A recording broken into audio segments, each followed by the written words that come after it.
ってるんです。でこの自分が生きている姿をそれを正しく冷静に綿密に、ね、正しくというのはね平明の意味なんです。平明覚っていうことなんです。難しくないんですよ、本当に命をつかめるっていうのは。キンキンだんだんしたやからね、仏が拝むのは本当違うんですよ。目の前に花を見ているようなものですよ。それはそのね、命をつかめることになるんですからね、冷静に、平易明確に、綿密に、正直にです。はっきりね、あるがままの状態をあるがままに見ていけばいいんです。それでいいんですよ。人間のね、あるがままの姿っていうのはね、それは神の御霊に通じるんです。人間のね、人間のもの欲も得も離れてね、自分のつまり害というものを離れてね、被害意識を測れて冷静に綿密に自分のあるがままの姿を見ればね、知らない命がすっとわかるんですよ。ところがこれは難しい。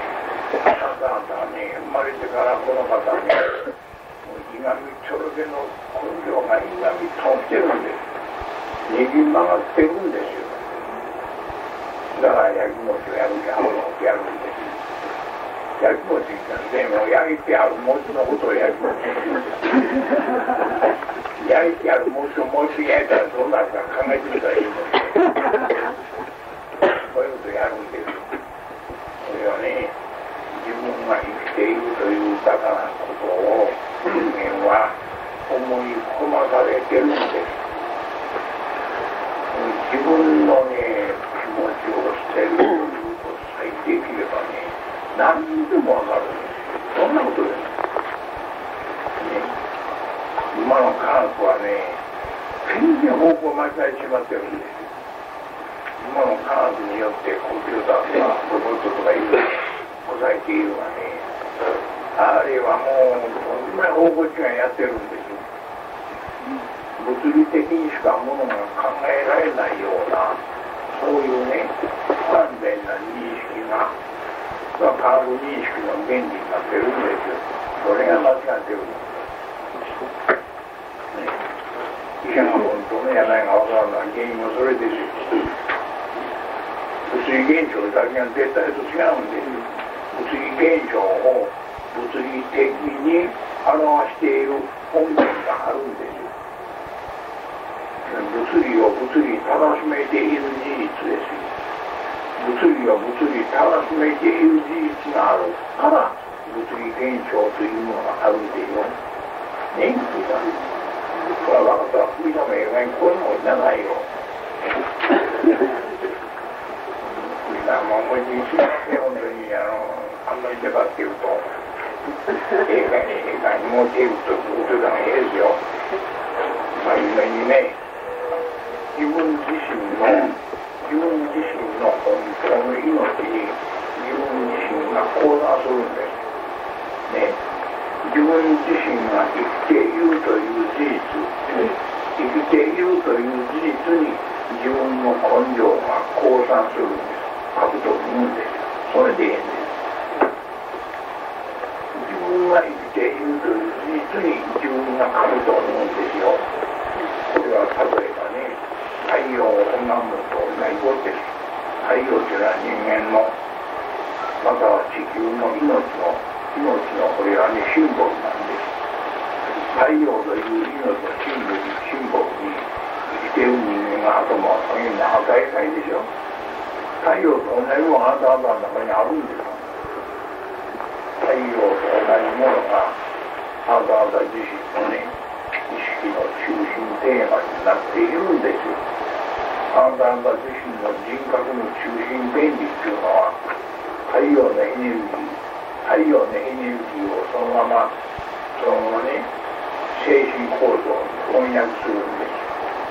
太陽の物理的なエネルギーを、ね、哲学的に、あるいは情操的に、情緒的に太陽のエネルギーを翻訳するんですよ。そうすると神になるんです。わかんないわからんかしてですね。死んだら一番いいの。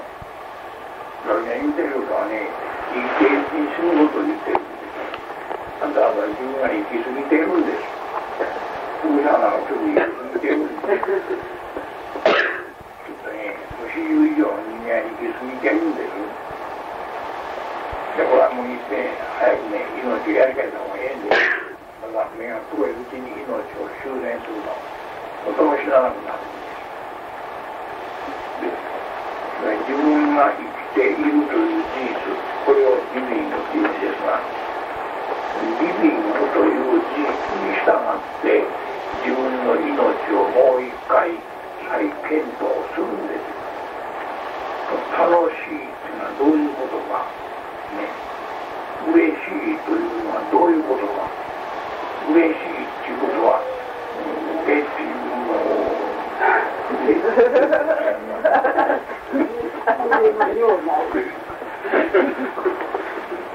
つまりね、このね、人間成功なものを経験していくときに嬉しいと感じることと苦しい、悲しいと感じることがあるんです。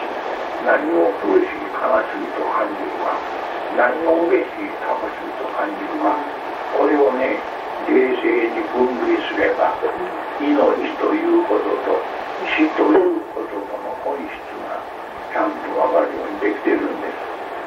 皆さん方はそういう意味で理性と良心と与えられているんでしょう。もうちょっと理性と良心ともう違うと考えなさい。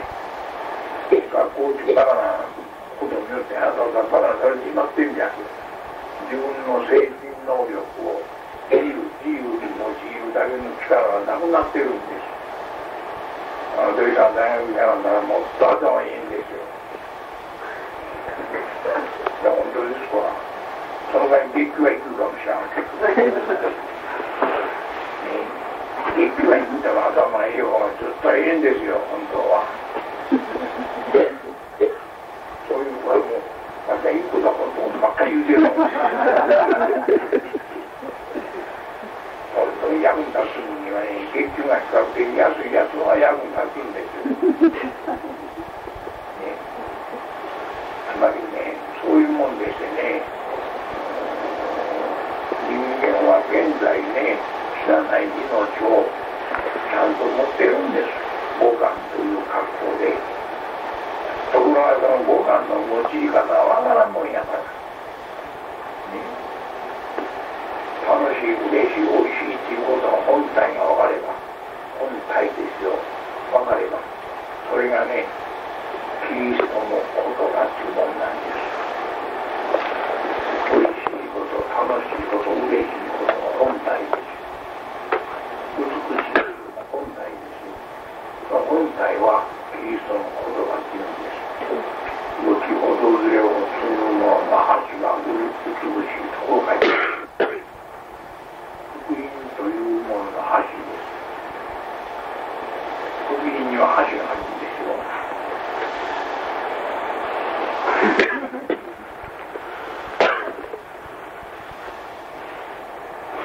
つまりね、皆さんは現実にです。現実に命という数を持ってるんです。この中に命という数の実物を持ってるんです。命というのは神のことなんです。それをね、リビングという格好で経験しているでしょう、ね、これを冷静に考えるとね、知らない命が分かるんです。私はもう手に取るように分かってるんです。それをだからこれをね、私は手に取るように分かってるのはね、現地創造の原理がずっと分かってるからあんたそれがわからない。彼が何のために天地何物を作ったか、ね、世界に170、80の国がずらっとあるんですがね、なんでこんなたくさん国があるのか、ね、白人とかアジア人とか黒人とかこういう民族がね、民族が一応とあるのはどういうわけなのか。6000年の間の世界歴史というのはどんなふうに流れてきたか、この大体でいいんです。大体でいいんだから、そういうことはわからんもんやからね、自分の命の見方を正しく認識することはできない。天地創造の原理、これは空間的原理とでも言えます。空間的原理で歴史の流れ、これは時間的原理とも言えるでしょう。時間と空間との流れというものをね、それをね、はっきり霊的に冷静に人間の常識を離れてこれを認識すれば、自分の中にイエスという人格があることがよくわかるはずなんです。よくわかるはずなんです。こういうことがわからんやつは男と違いますよ。男がこういうことがわからんならんの。女はね、その人格がある意であることなのがわかるんです。そういうね、つまり死なない神の人格を理解するのは男の役、ね、でその中に入ってしまうのは女の役。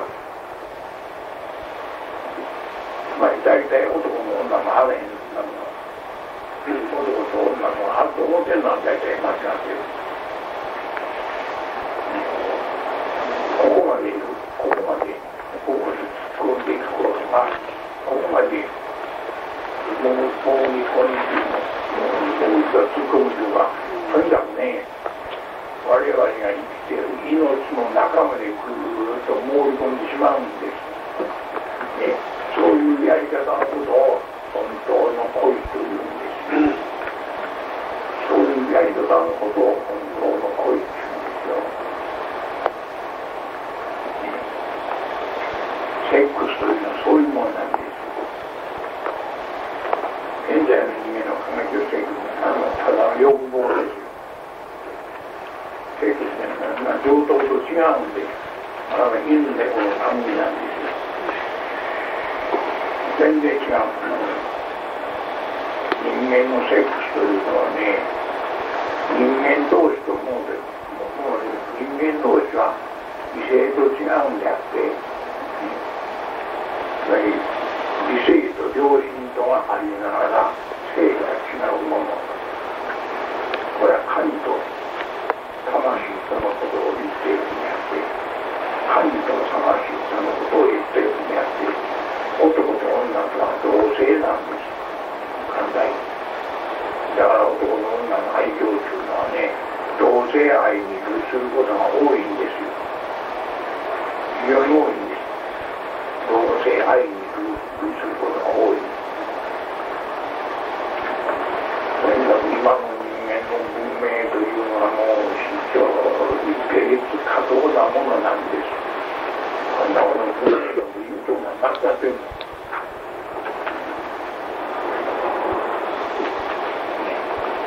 日本ではね、今私が言うような有限な理想が説かれたことはないのです。日本では。なんだらなんだら言ってるけど、弘法大師自身がなんだらの本当は分かっていない。あんた方はそこに座っておられるということか。あんた方はそこに座っているということ自身が曼荼羅なんです。自分の命が自分の曼荼羅ですよ。それを読んでいきながら。自分の命が自分の曼荼羅だ。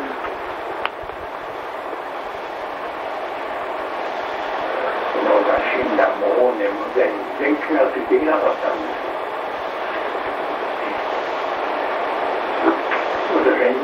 人はね、日本の花嫁指導者よりも大変と高いこと言ってるんです。1年なんか全然分かってませんよ。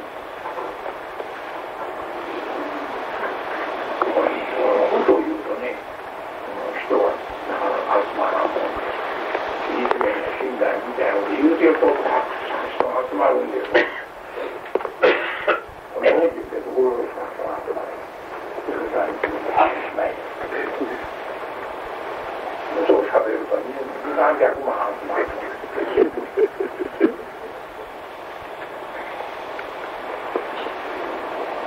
本当のことっていうのはめったに人の耳に入らんのです。まあ武器が何故に存在するか、神が何故に人を作ったか、人間の歴史は何が目的で存在しているか、こういうことをもっと勉強せん。じゃあ2ついたん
ますし、ちょっと遠いとこでも手の届きにくいところでは特に頭、目玉といっての特に潰されておる。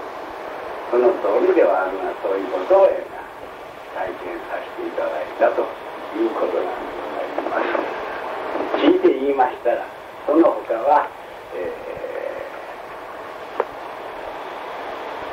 マイクロバスで結局1600キロ走らせていただきました。おかげでやな、自分自身のこれもゴール自分でしょ。自分のお尻がまだそう痛くならなかったということですね。ありがたいこっちゃんの応答で。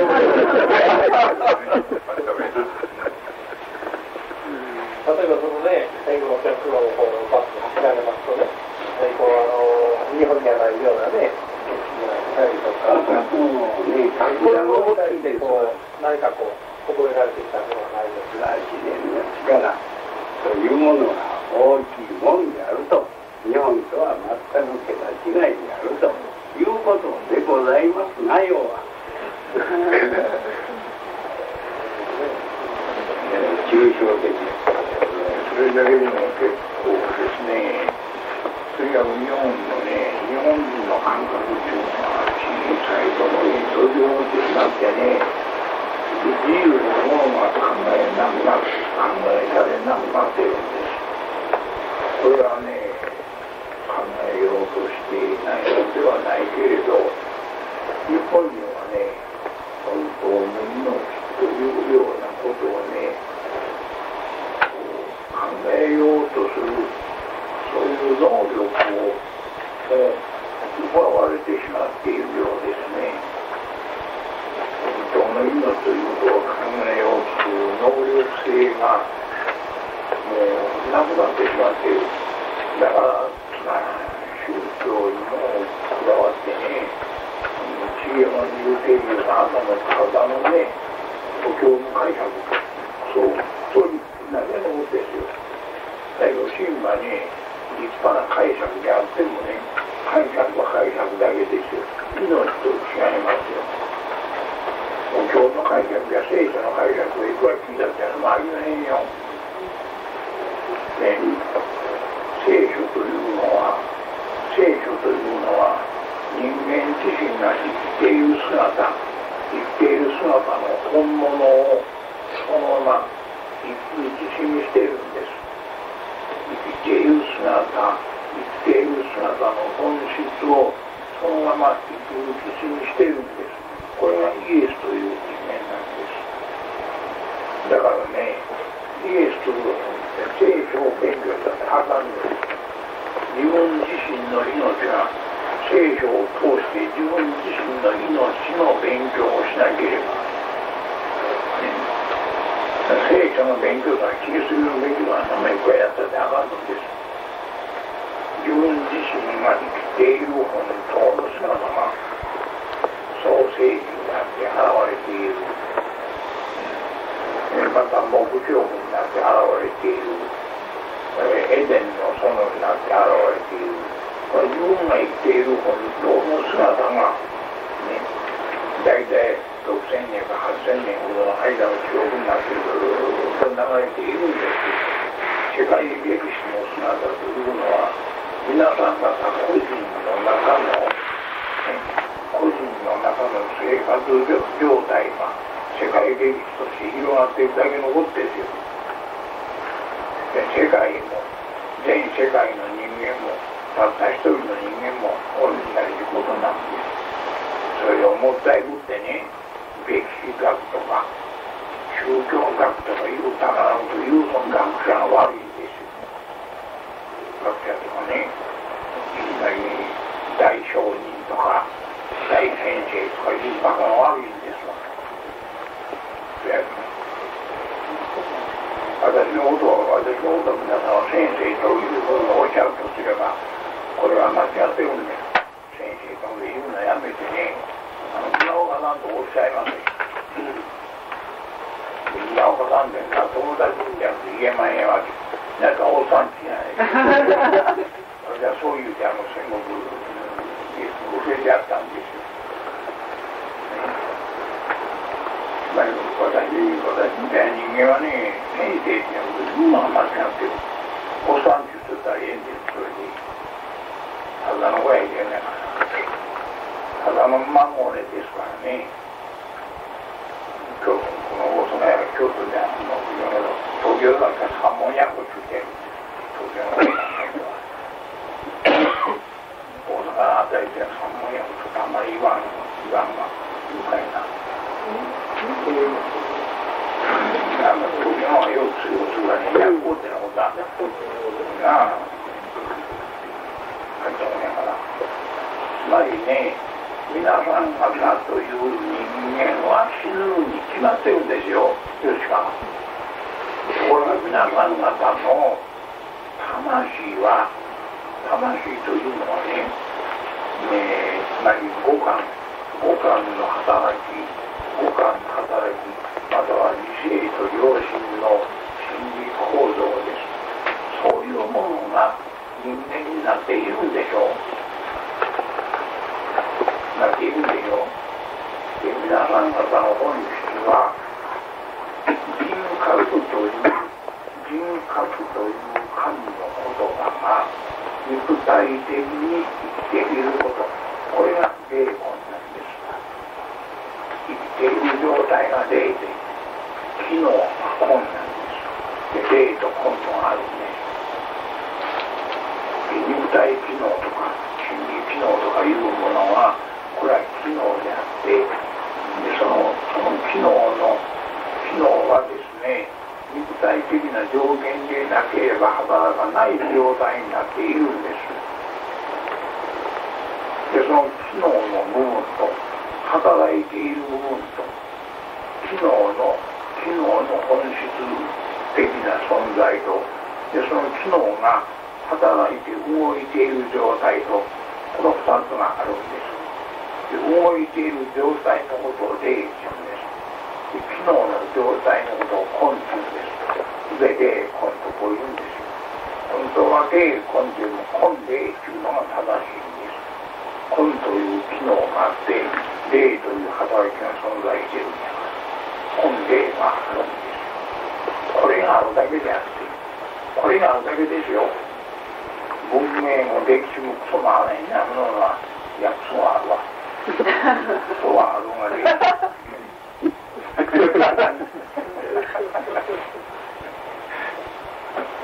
東京で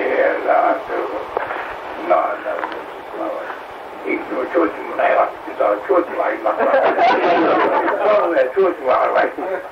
これ8月文具読んだらわからんのこれは。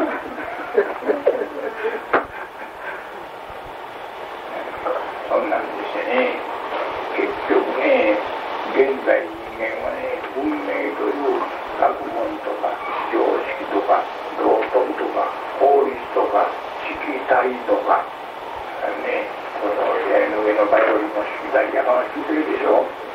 色彩とかそういうものでがんじがらみに縛られてしまってるんです。世間とか世間の人の目とか口とか後ろ指とかそんなのたくさんあるんですが、後ろ指を支えるややこしいものばっかりあるんです、ね、もっと言いますと道徳とか、ね、習慣とか、それから法律とか常識とか、それからこの世間の在り方とかね、今までの自分の考え方とかね、自分の家庭の伝承とか、そういうどこでもないこの世の五目みたいなのがぐちゃぐちゃ皆さんがそのね、気持ちに入り込んでしまっているんですよ。これを五運っていうんですがね、五運というやつがもう寄ってかかって皆さん方の魂を押さえつけてしまっているんです、ね、ちょっと学校行った人はね、学問というつまらないやつがその上に乗っかってるんです。こうして乗っかっていてね、皆さんがその霊魂をね、とにかくもう完全に束縛しているんですが、皆さんが自由にものを考える力がなくなってしまっているんです、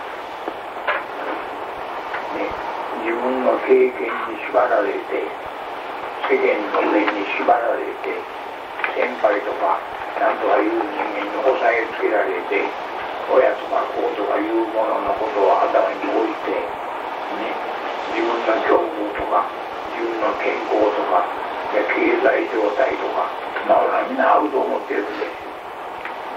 だから全部嘘ばっかりの命が分かればバランと全部切れてしまうんですよ、ね、命が分かれば孫悟空をねがんじがらみに縛ってね、孫悟空手の足を縛ってがんじがらみに縛ったって孫悟空が「えい!」と言えば縄がパラパラって閉じるでしょ。これやったらええんですよ。そんな皆さんがいろいろな縄やなんかでもう縛られてるんです。縛り付けられてるんです。で私の言うことがね、とんでもないことを言うているように聞こえるんですよ。そんな落ちだってわしゃできんわしゃできんあんな男の言うことをついていけ、こう勝手に考えてる。自分がそう考えてるんです。自分がそう考えてる。自分の経験とか自分の欲望とかそういうものが本当にあると思ってるんです。経験という観念に騙されているの、欲望という意識に騙されているの、自分の魂の本当の姿を見ることができなくなっている、ね、これを文明中です。何や文明じゃ、それで文明もそんなもんかとこうなんだけど、文明はなくてもそうあるんだから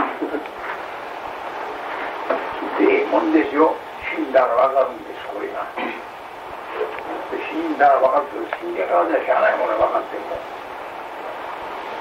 死んでからしゃあない、死んでからしゃあないので生きているうちにね、分かるとね、皆さんのその霊魂の魂の機能の本当の働きの姿、玉が死しているというね、神の御霊が皆様方の命になっているんじゃが、神の御霊が心に人間の格好になっているんです。それを魂というんですが、皆さん方の魂というのがそのままナザレのイエスという大工の青年なんです。ナザレのイエスという大工の青年がね、なんでこれがキリストになったかということです。このことを詳しく話をしてあげるは何でもないんだ。何でもないんだ。実は結論的に言うと、ナザレのイエスがキリストになったとかなるに違いないということをね、お釈迦さんはちゃんと見通していたんです。お釈迦さんはそれ見たんです。それからナザレのイエスでない人間は全部空やとこう言ってるんです。こんなこと言うのは世界には一人です。世界に今のところは一人です。大時期世界中の人はみんなこれ言うようになるんです。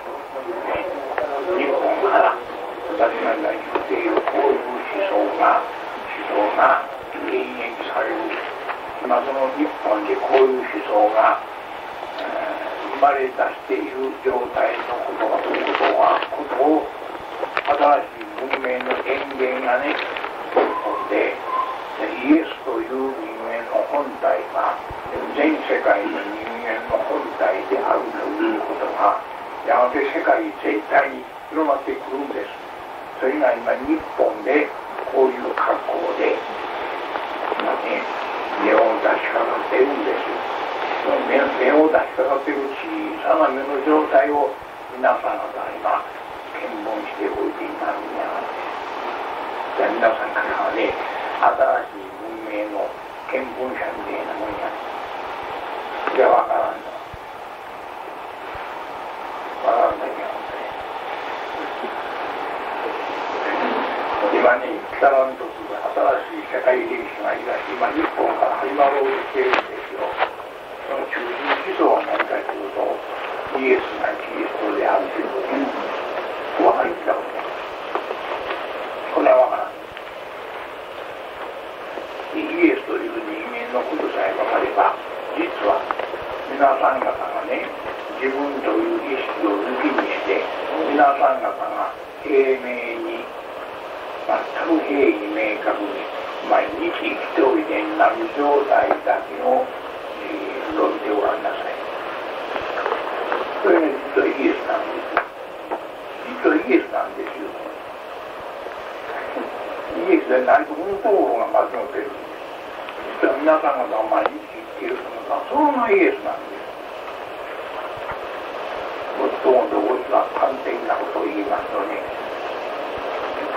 みんなそうか、原因になっているというか、皆さん方がもっと原因だ、一番原因だと思っておいでになることがイエスの姿をちゃんと表している。別室で聞いてあると分かりました。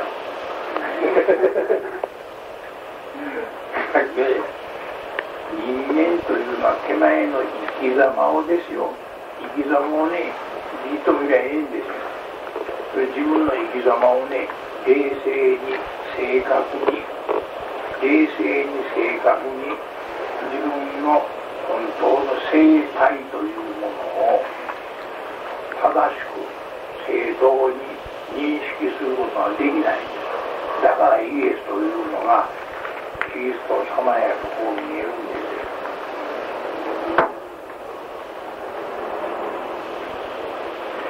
ケーキやったんだ。ケーキそこはケーキやまた参りましたね。ケーキ去年はウーロン茶ですね。ケーキはだいぶ向こうですか。だいぶ向こうです。桜間さん。あれはもう東の端になる。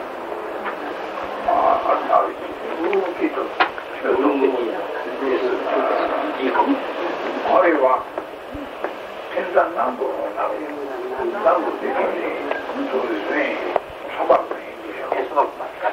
わかるよね。しかしね、そこに住んでる人がね、やはり人が珍しいんですな。バスで行きましてね、寄って子供だけはないんですよ。大きい人も来ましてね。そして目が綺麗ですね。そこらの人にね、そこらの人につまり今までの歴史というのは実はね、これは中国の勢力が決実を抑えつけていたとか、またはね、西洋からのね、力が抑え込んでいたとか、政治勢力というのがこっちを占領していただけのことであって、それに従って人間の生活が抑えつけられていたと。実は仏教が好きな王が現れると仏教以外に来るんです。で、仏教が嫌いなやつが出てくることで仏教がただ壊れる。そんなのばっかりやっとったんですよ。で、6000年間の間人間がね、この地球上で生きていながらですよ。6000年の間人間がこの地球上で生きていながらね、いまだにね、何のために生きているのか、これは分からない。いまだに何のために生きているのか、自分の五感の働きというのは何を見ているのか、つまり素晴らしい景色を見て、素晴らしい景色やなと思うんです。そのね、よく聞いてくださいよ。五感の使い方をちょっと教えてあげますから、素晴らしい景色を見てね、素晴らしいと思うでしょう。なんでそう思うんです、ね、素晴らしい景色を見て素晴らしいと思うのはなぜ素晴らしいと思うんでしょうか。これですよ。例えば皆さん方はね、ものを食べてこれはおいしいと思われるんです。おいしいと思われる以上はね、おいしいかおいしくないかということの標準があるはずなんです。皆さん方の心の中にはね、これはおいしい、これはがおいしくないかということの標準がなければおいしいという気持ちが現れるはずはないでしょ。ね、これがきれいだと言うとすれば、きれいだと考えられる事柄ときれいだと考えられない事柄と2つの標準がねあるはずなんです。だからこれはきれいだとこう考えられる。標準はどこにあるんですか。これはね、もうおいしいとおいしくないとかいうのはね、自分が生まれるこの方いろいろの生活習慣によってこれはおいしいとかおいしくないとかいうことを判断します。生まれたての赤ん坊にね、酸っぱいものちょっと入れたときにこんな顔しますよ。甘いものちょっと入れたとこうやってますもん。まあだって赤ん坊にちゃんとね、おいしいかおいしくないか分かってるんです。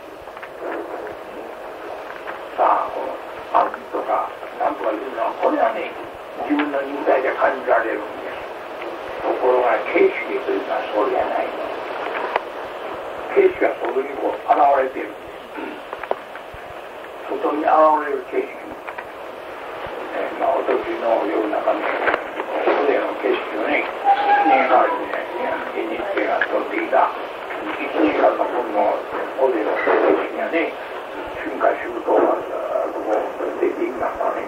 あれあんまりその景色を映りすぎて物語のストーリーがボケてしまうたなっているとそうな素晴らしい景色ですよ。おでの景色です。あれを見てなぜ素晴らしいと思うのかということです。素晴らしい、ね、秋の景色春の景色が素晴らしい。なぜ素晴らしいと思うんでしょうか。なぜこういうことをあなた方よう考えてみたらいいんですよ。私はずっと考えるんです。自分で自分の精神構造というものを自分で哲学するようなことをやるんですよ。これを新法の工夫というんです。新法の工夫、皆さんそれをやらないかんね。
そめはわからないままにこのままでこの世を去ってしまいますと、その人自分自身が人格として生まれてきていながら、みすみす人格としてこの世に生まれてきて、喜怒哀楽を経験していながら、情緒上層を持っていながら、その情緒上層の本当の使い方がわからないままでこの世を去ることになるんです。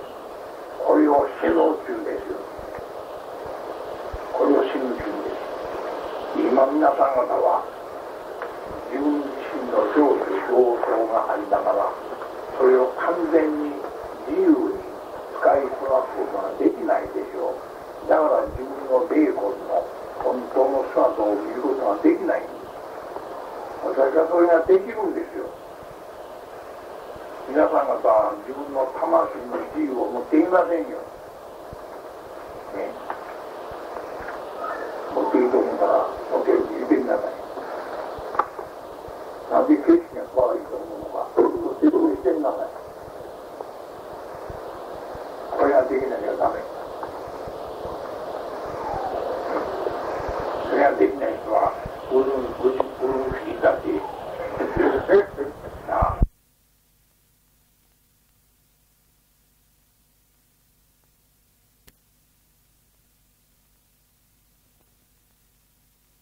だけのこっちゃる。海だろねないよ。これはね、うるんくまでいかなくていいんです。ね、もう昨日は一枚見ていいけどね、鉄が打ちながら木の枝にポンと鉄が打ちながら見ていけば、木の枝を見ていることだけでね、何千年昔のことにずっと遡ることができるんですよ。人間の歴史よりも自然の佇まいの方がはるかに重心で、雄大で心を無双なんですよ。そういうもんなんです。そういう自分は青やと違いますよ。自分は言うで結構ですが、いかんきゅうで行こうが結構ですが、意見から半分はまあいくやかんで実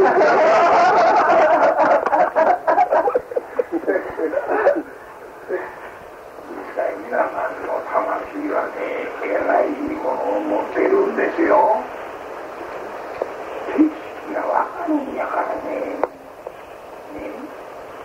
景色というのはね、大自然の雄大無双をそのままずっと一つにまとめて、尾根なら尾根という格好にまとめて、富士なら富士という格好にまとめて、これを書くと、大自然のね、宇宙的に散漫している大自然をぎゅーっと一箇所に濃縮して、ね、皆さんの目にほっと見せているんです。これですよ。景色とは何じゃろうか。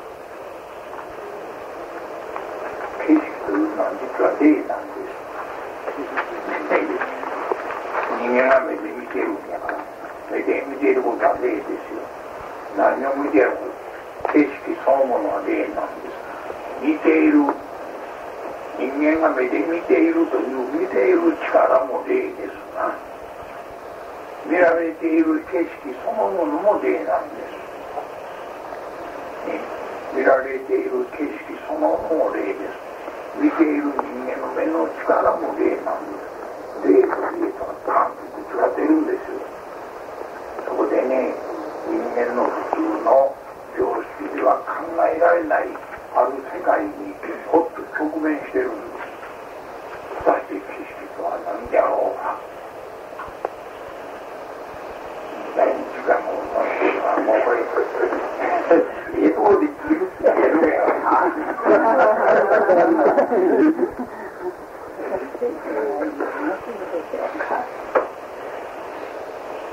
で、長い言わんが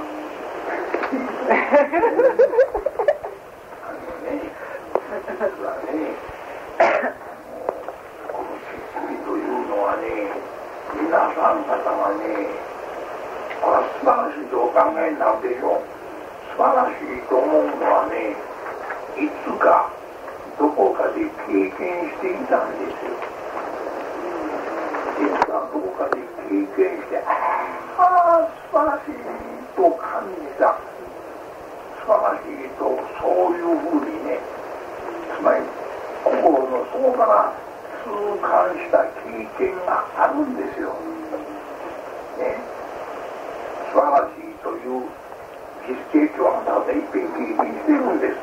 その目の前にこう見るもんやば、ああこれだこれだこれだこれだと思うんですが、そこで素晴らしいというね、言葉が出てくるんです。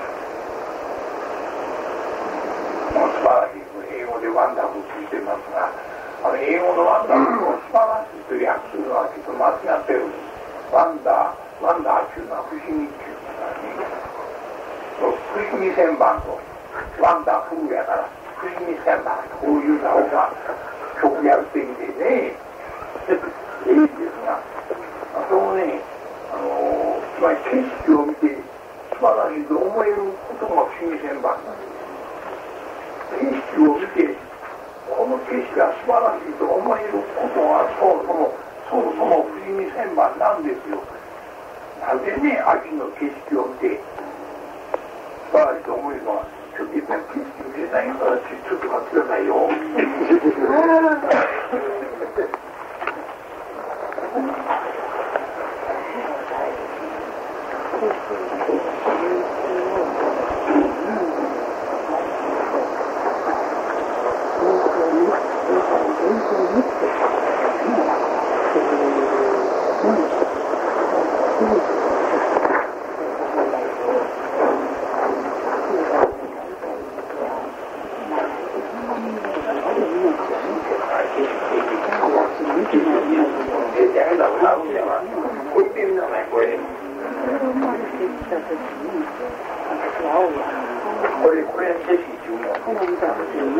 これはね、遠望されているこの山ね、これは秋田県の鳥海山ですよ。これは鳥海山の遠望なんです。これを見て誰でも素晴らしいとこう思うでしょう。これなぜ思うのか。これはね、スイスのアイガーですよ。アイガー、有名な岸壁のこんなアイガーですよ。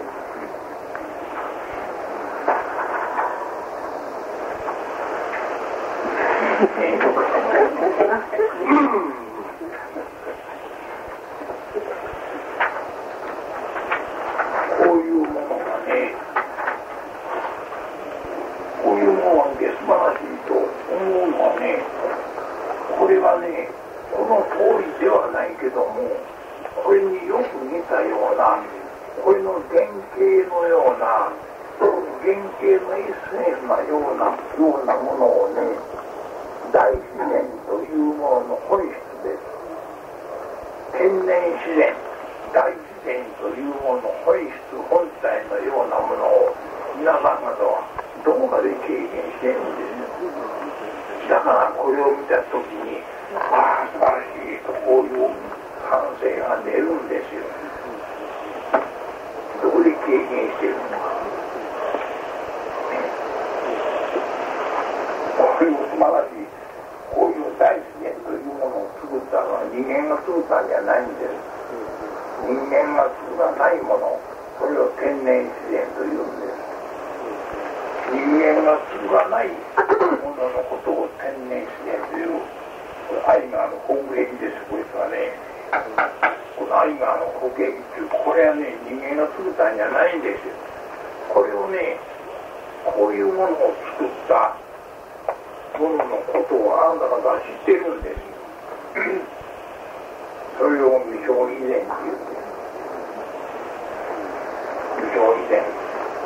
未生以前に人間の霊魂は、ね、天然自然の本体と利用できたんです。天然自然の本体とね、非常に心やんだったんですよ。でその天然自然のボスがやることを見とったんや。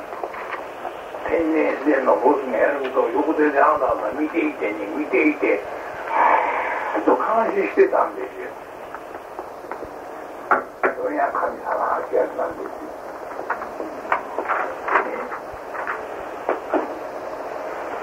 こういうもんですね。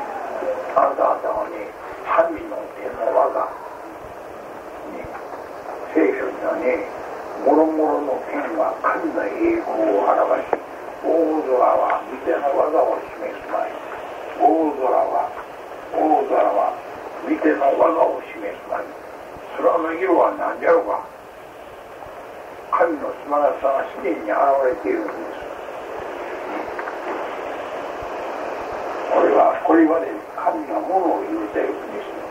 このいい言葉をかのいいに伝え、この世を知識をかの世に送る教という日が、教という日の言葉を明日という日にすると出るんです。このいい言葉をかの世に伝え、よしは皆さんが生きている世界はそのような天国に生きているんですよ。現在神の国の目の前に生きているんだよ。あんた方あんまり前にあんた方の霊魂はこいつを見ていたのよ。それでびっくりしているんです。それ見ていたんです。で、景色のことを風光と言います。風の光と言います。景色を見に行く旅行のことを観光旅行と言うでしょう。なぜ景色が光やのか。光も光、生まれる前の光が景色になって現れているんですよ。これを風光というんです。つまり皆さん方生まれる前に本当に命を持っていたんです。本当に命を経験したんです。本当に命が景色になって出てるんですよ。今目の前に皆さんは生まれる前には死なない命を経験していたんでしょ。死なない命を経験したんでしょう。その記憶がね、潜在意識になっているからうずもれてしまっている。この世に生まれてきた後に皆さん方の潜在意識というのはうずもれてしまったんであって、これが皆さん方の霊魂の機能の本源になっているんです。機能の本源の能力、その時の実感というのは意識の底の方に沈殿してしまっている。だからね、人間の常識にはね、景色の本体はわからないんです。わからないけど皆さんは経験はしているんです。経験しているから素晴らしいとこう言うんでしょうがね、私の言うことで反対できる人なんてしてみなさい。まあ本に反対するんだ。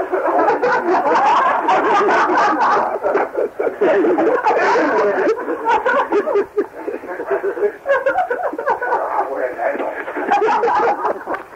私はね、今ね、生まれる前の命をね、今生きていながら経験しているものがでしょう。分かってるんです、自分に。イエスという男がこれをやって述べたんです。生まれる前の命を生きている状態でイエスは経験したんですよ。神よ、私はあなたのそばにいますとイエスは言ってるんですよ。あなたのそばにいた時に私はこういう経験したんです。イエスはそう言ってますよ。ね、それと同じ経験はしているんだよ。これ何としょう、これ。こういう命を今あなたは持ってるんですよ。僕あんまりこうやるとこういうのにそうなんです。そ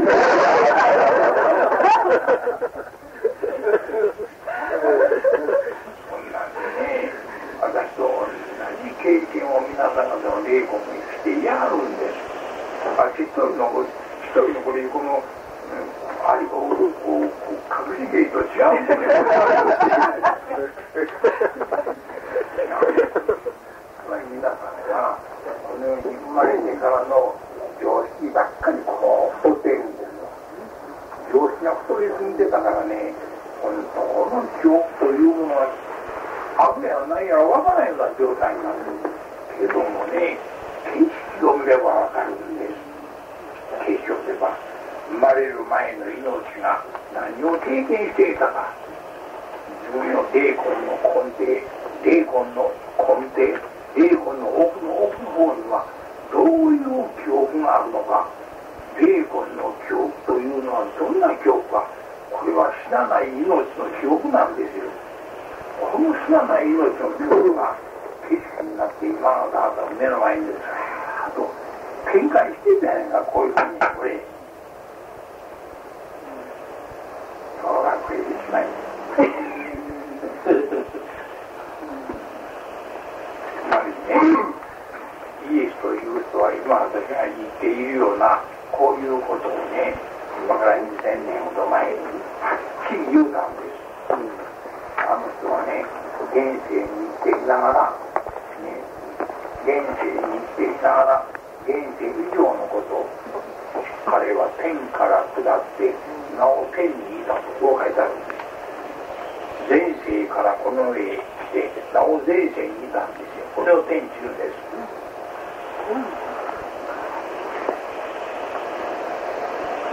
これは宗教と違うんですよ。人間の霊魂のね、古事来歴の話をしているんです。人間の霊魂の古事来歴、皆さんがその霊魂の機能の状態を説明しているんです。これがそのままイエス・キリストの本当の本体になっているんです。